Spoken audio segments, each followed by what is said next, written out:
What's up guys, it's Lazarus here, back with another MLB The Show 20 video, and today, we're going to be talking about some of the new legends that were revealed to be debuting in MLB The Show 20. Now, we only know 5 of the new legends so far, and that's most definitely not going to be the only ones. So what we're going to do is take a deep dive into those 5 guys, learn more about them, how they might be used in the game, and then we'll go from there. Alright, so without wasting any more time, let's just go ahead and get straight into it. Alright, so we'll start things off with the biggest legend reveal so far, and that of course is Mariano Rivera, the former New York Yankees closer, the best reliever of all time and one of the most storied players in baseball history. I mean, more people have walked on the moon than have scored off of Mariano Rivera in the playoffs, and I think that stat just speaks for itself. Now, of course, everyone already knows who he is, but the interesting thing is going to be how exactly is he going to play in the game. In real life, he only had one pitch, but that doesn't exactly translate too well when it comes to playing MLB The Show, because if a guy throws only one pitch, then just based on the way the game works, he's probably going to get lit up. Changing speeds is a big part of pitching in the game, so I don't know exactly how they're going to make his card good. So I think they're going to have to add some secondary pitches, but at the same time, that kind of ruins the authenticity of having Mo in the game. But that's one thing that's definitely going to be really interesting to see how it plays out. But other than that, you know he's going to have a signature series card, and he's going to be at least a little bit dirty, but we'll see how effective he actually is in game. The next guy they revealed was David Ortiz, Big Papi himself, making his first appearance in an MLB The Show game since 2016, and he's going to be another interesting card to use in the game because the guy can't field at all, and there's no DH in Diamond Dynasty. So that means you're going to be forced to play him at first base, which is sacrificing a lot of defense for what we're assuming is going to be a pretty good bat. However, I'm sure by now everyone knows who David Ortiz is, and everybody knows the trade-offs that come with him being in your lineup, so this isn't really a surprise to anybody. However, I'm not really that surprised that he's back in the game. He seems like one of those guys that genuinely loves baseball. You can see it from his appearances on TV and all that kind of stuff, so I'm sure he was more than happy to be back in MLB The Show, and he'll probably still be pretty fun to use, even if I do dislike him as a player. Alright, now that we got the 2 big reveals out of the way, we can start working our way into the more lesser known players, I want to say, but not necessarily lesser known, just not as famous as Mariano Rivera and David Ortiz. And we're going to be starting things off with Gary Sheffield, who I feel like is probably one of the most low-key, really good baseball players of the last 20 years. Not a lot of people talk about Gary Sheffield anymore, and he hasn't played in like 10 years, but the dude had a really, really good career. He picked up almost 2,700 hits in his 22 years in the bigs, and hit 509 home runs. Those are pretty good numbers right there. He also has a career WAR of 60.5, which is higher than some other Hall of Famers such as Mike Piazza and Vladimir Guerrero.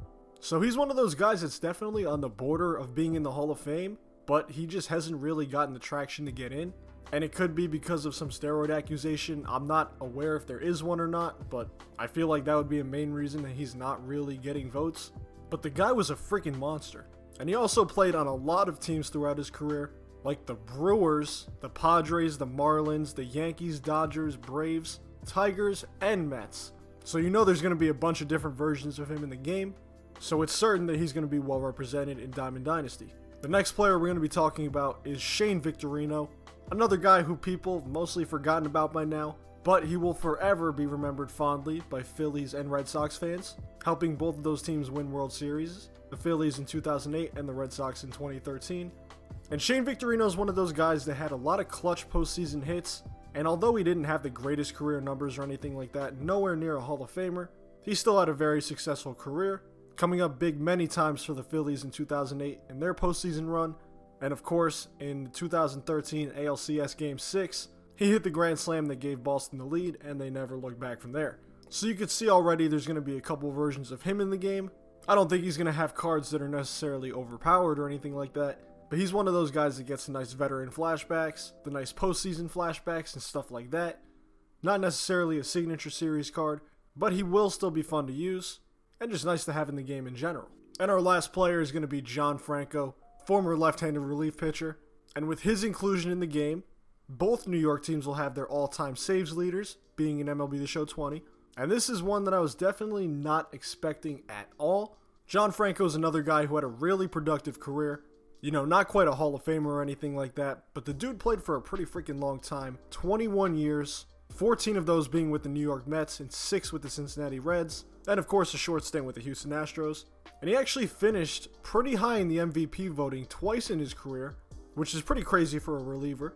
In 1988, he finished 12th in MVP voting, and in 1994, he finished 20th, but in that same year, he also finished 7th for the Cy Young vote, which is also really impossible to win as a relief pitcher, so pretty good stuff right there. And basically, how I look at it is he serves as another alternative to Billy Wagner as a dominant left-handed pitcher in the game, because last year, that's the guy that everybody had. So instead of Billy Wagner being spammed out of everyone's bullpens, now we get some John Franco action too. And hey, another win for Mets fans is good because, let's be honest, they really need it. With the whole Carlos Beltran being their manager for 2 months and then getting fired because of the cheating scandal kind of thing. These guys can never win, can they? You hate to see it. Well guys, that's all I have for you today. Just going over some basic information about the announced legends for MLB The Show 20 so far. As more information comes out, you can find it here on this channel, so be sure to leave a like and subscribe for more content like this. And let me know in the comment section below, what legends would you like to see appear in MLB The Show 20 for the first time? As always guys, thank you so much for watching. I'm out. Peace.